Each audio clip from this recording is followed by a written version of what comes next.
आए मिठा घर गुजर आखिर दुनिया पानी बेबका मथा छुट दे डोरी टूट दे वो बजर खुट दे हर के जी हल्दी वो कानी अल्लाह हर के जी हल्दी वो कानी अल्लाह बेबका बेबकाड़े ने सान सा बधड़ कर्म तो जाने आए मिठा दर गुजर आखिर दुनिया भानी बेबका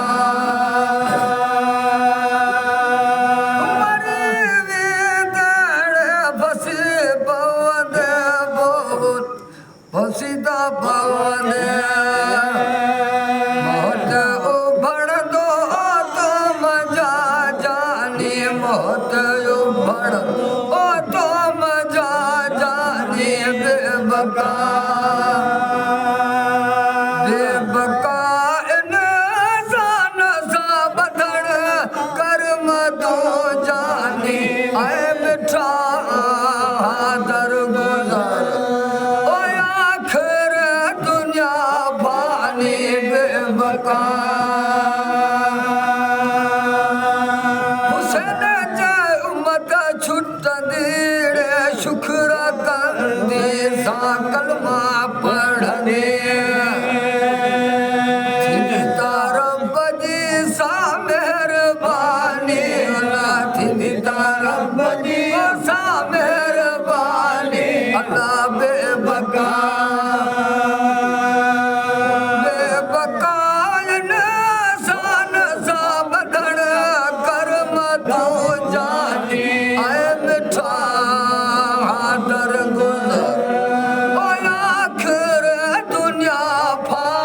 बेबका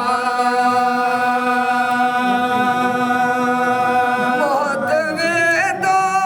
नेठ खाईड़े मलक बेठो मडे भाई आखिर हलंदे पोकने गल काई अदा मौत वेदो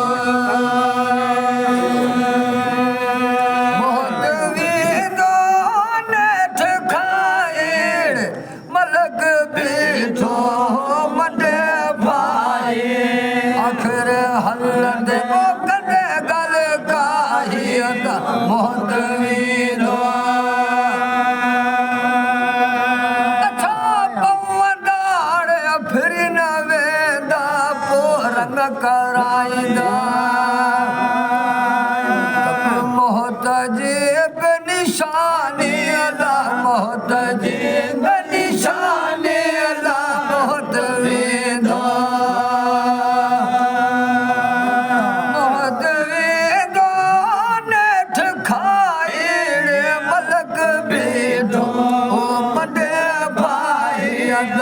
आखिर हलत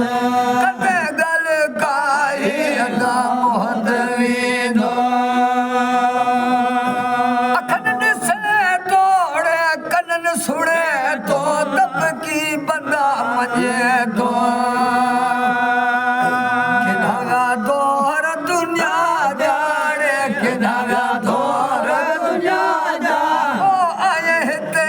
जो तू आई अल्लाह मोहत वीनो आए ते जो तू आई अल्लाह मोहत वीनो नेठ खाए पलक बीठो मटे भाई अल्लाह आखिर हलंदे ओ कटे गल काई अल्लाह मोहत वीनो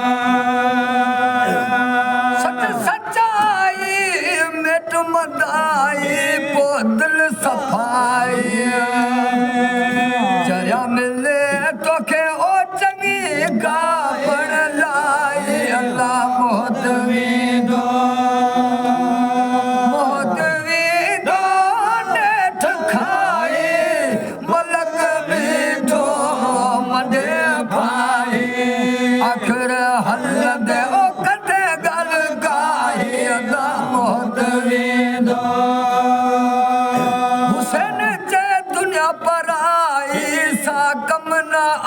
आई कोथिया तोहाए चया गुजारते तो आग लगाई चया गुजारते आग लगाई मोहत वींदो नेठ खाए मलक वींदो मजेदा भाई आखिर हल दे कद गल काई मोहत वींदो